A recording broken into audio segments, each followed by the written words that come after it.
The Strange Dr. Weird.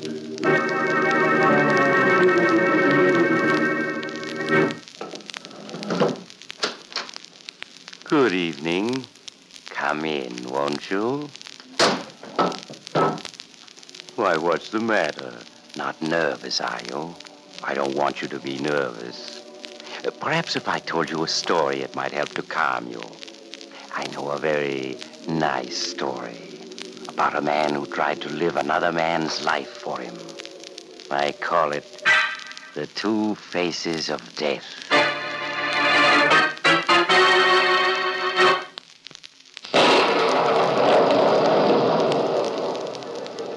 And now for my story, The Two Faces of Death.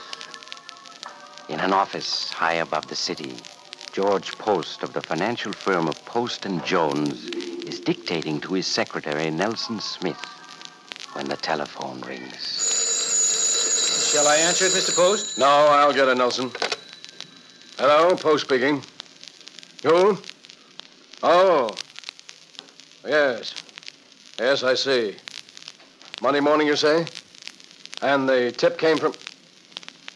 Yes, I get it. I'll take the necessary steps. Goodbye. Nelson, where are you going? I was going to the washroom, Mr. Post. Come back here. Yes, sir. Nelson, that phone call was from a friend of mine. He says the authorities are going to investigate the firm's books Monday morning. They got a tip that we're indulging in phony stock deals. And that tip came from you. No, Mr. Post, it wasn't me. You turned us in, Nelson. Please, Mr. Post, I don't know what you're talking about.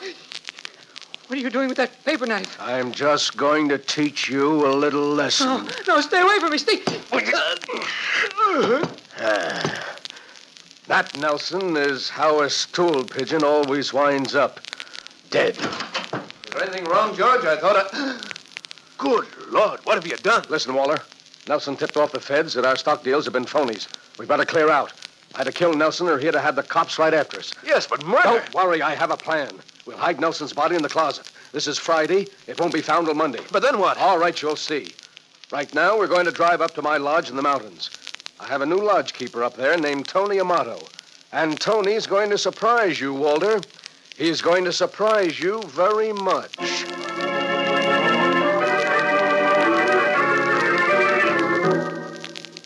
Late that evening, the two partners reached the lonely hunting lodge in the Adirondacks. And when Walter Jones got his first glimpse of Tony Amato, the lodge keeper, he could scarcely conceal his astonishment. George Post gave Tony orders to prepare dinner. Just whip up anything you've got, Tony. We're starved. Yes, Mr. Post. I'll have something ready in half an hour. Good. We'll wash up meanwhile. Right, Mr. Post. Great gosh, George. Is that the surprise? Mm-hmm. Why, he looks just like you. He could be your twin brother. That's the surprise, Walter. You know, fate works in funny ways. I was driving back from Chicago last winter when I picked up a hitchhiker, Tony. He was broke and desperate. He confessed to me the police wanted him for petty larceny. When I offered him this job as lodge keeper, he was so grateful he almost cried. I see. Both Tony and I recognized that we looked alike. He thought I was helping him because of that. Actually, I figured I might need a fall guy sometime soon, and he'd be it. No, the time is here. Right. Suppose the police raid this lodge and find Tony Amato dead wearing my clothes. Beside him, there's a note confessing everything. What'll it look like, huh? Suicide, of course. They'll bury him and stop looking for you. Exactly. You can go on back to town and claim you didn't know what was going on. I'll take all the blame and clear you entirely. Why, that's perfect, George. But after you've taken care of Tony Amato's identity, what'll you do? I'll go back to Chicago and give myself up to the police. What? Yes. I'll claim amnesia. Oh. Say I can't remember what happened. Just that I committed some kind of crime and I want to clear myself. If necessary, I'll go to jail for 6 months for petty larceny. It'll be the perfect hiding place. Well, I'll be jiggered. It's brilliant, George. Positively brilliant. Yeah. Well, suppose we get ready for dinner. It's going to be an important dinner for Tony Amato. His last. If George spends a few months in jail, we can certainly spend a few seconds on an important detail or two. Details can be important, you know, in hats, for example, Such details as these. How wide is the brim? Is the edge evenly stitched? Is the hat band distinctive? And does the shade harmonize with the rest of the hat? If the size label says 7 1/4, is it exactly 7 1/4 or more like 7 3/8? Gentlemen, these may seem like small details, but add them up and you have the difference between an ordinary hat and one that really looks right on you. The makers of Adam hats know this well. They take especial care in the fashioning of every detail in their long line of smart hats. It's this sort of style testing that assures you of correct hat styling when you buy an Adam. Now, Dr. Weird. Now I'll continue my story, The Two Faces of Death.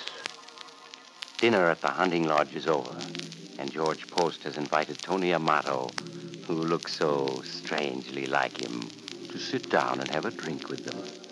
Tony is almost pathetically grateful to his employer. Gee, Mr. Post, I don't know what I'd have done if you hadn't picked me up that day.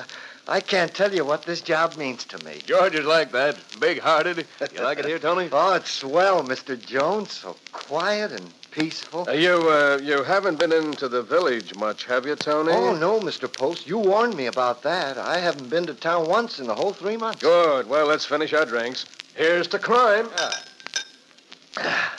Gee, that's good. Well, Mr. Post, if you'll excuse... I'll clear off. I feel so funny. What's wrong with me? You're dying, Tony, that's all. Dying? Yes, there's poison in that drink. You see, Tony, I need your life. You're going to die and become me. I'm going to live and become you. Simple, isn't it? You're going to become me? That's a hot one. Well, I hope you enjoy it. I hope you enjoy being Tony Amato.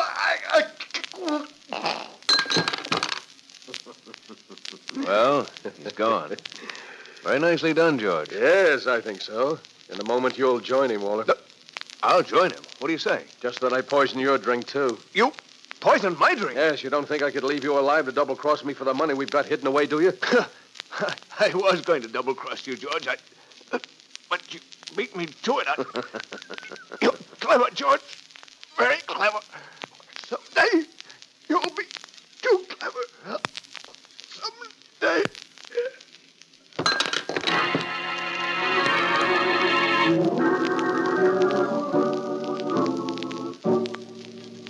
2 days later, in the early evening, George Post, dressed in clothes that had belonged to his ex-lodgekeeper, Tony Amato, descended from a bus in midtown Chicago. He walked a few blocks, then stopped to buy an evening paper. Yeah, it should be here. They've had plenty of time to find the bodies. Oh, yes. Yeah, here it is. Banking firm partners in suicide pact. Police disclosed today that George Post and Walter Jones of the stock brokerage firm of Post and Jones took their own lives. Save for a complete auditing of the books to determine the size of the swindle, authorities have marked the case closed.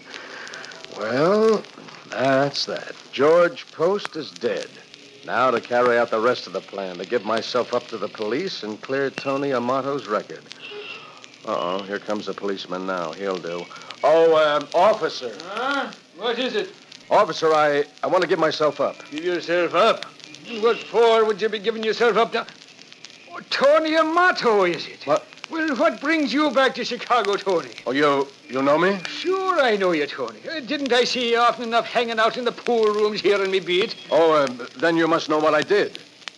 What I'm wanted for. Huh? Well, you see, I was in an auto accident. I hit my head. I can't remember much except my name and that I was running away from the police. So it was the police you were running away from? Yes, I think I stole a little money. I want to clear myself. So you think you stole a little money? That's a hot one. Well, maybe you did. But we don't want you, Tony. You're free as the wind for all we care. You mean I'm not wanted for anything? Not as far as we're concerned. Why, that's fine. I guess my Hey, memory... Tony, look out! That car!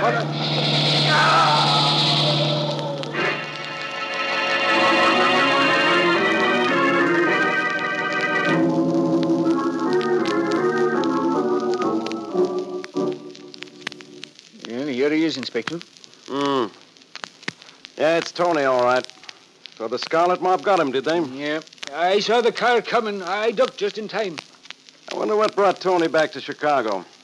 He must have known Joe Scarlet was after him for holding out on his numbers collections. I sure can't figure it out, sir.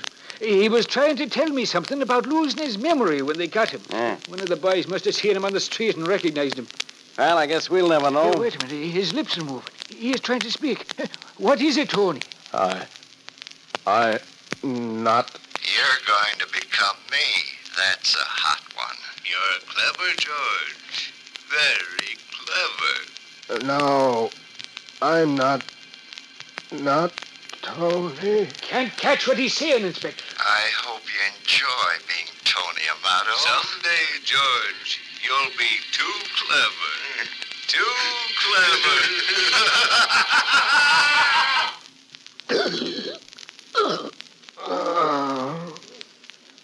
He's dead, Inspector. Tony is dead.